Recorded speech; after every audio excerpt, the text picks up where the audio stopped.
Saudara dan saudari terkasih, jumpa lagi dengan saya Romo Tedens dalam Warta Kabar Sukacita. Semoga Anda semua dimanapun berada tetap sehat dan bahagia. Saya ini kalau berbuat salah kok gelisah ya. Mau tidur tidak bisa, mau makan juga tidak selera. Hati saya tidak tenang. Itulah hati nurani kita ketika kita mengatakan hati saya tidak tenang. Saudara, kali ini saya mau mengajak Anda untuk memahami apa yang dimaksud dengan hati nurani. Hati nurani adalah suara dalam batin yang menggerakkan kita untuk berbuat baik dalam aneka keadaan dan menghindari kejahatan. Pada saat yang sama, hati nurani adalah suatu hal yang memampukan kita untuk membedakan apa yang baik dan apa yang buruk. Dalam hati nurani, Allah berbicara kepada manusia. Hati nurani adalah suara dalam batin tempat Allah menyatakan dirinya kepada kita secara pribadi. Allah adalah pribadi yang menjadi nyata dalam hati nurani kita. Maka ketika kita melakukan sesuatu yang tidak baik, kemudian di sanalah ada kegelisahan.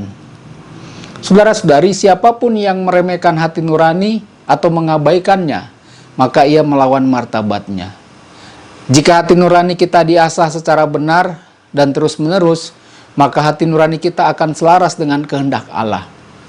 Hati nurani kita diasah dengan sikap mawas diri dan melakukan hal yang baik untuk orang lain. Hati nurani kita diasah dengan dekat pada sabda Allah, berdoa dan merayakan Ekaristi Kudus. Hati nurani kita akan menjadi tumpul jika kita tidak pernah mengasahnya. Saudara dan saudari terkasih, apa ciri hati nurani kita menjadi tumpul? Kita tidak merasa bersalah ketika kita melakukan kesalahan. Kita merasa biasa-biasa saja. Atau kita tidak melakukan perbuatan baik ketika melihat ada orang yang membutuhkan pertolongan kita.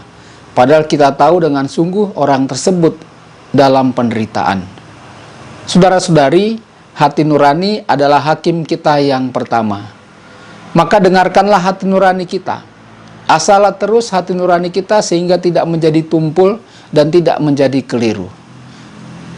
Seperti yang saya katakan tadi, bagaimana kita mengasah hati nurani kita, yakni dengan dekat dengan Allah, dekat dengan sabdanya, merayakan Ekaristi Kudus, merefleksikan diri dan mawas diri, sehingga hati nurani kita asah sehingga menjadi tajam.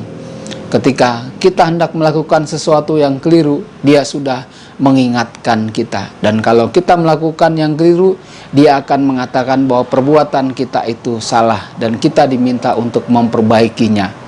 Semoga informasi singkat ini bermanfaat bagi Anda semua. Sabda Allah adalah kebenaran. Sabda Allah adalah kehidupan.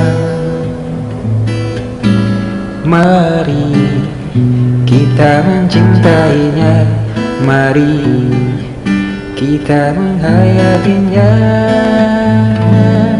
Ya Tuhan yang ku muliakan, sabdamu angkat resahku.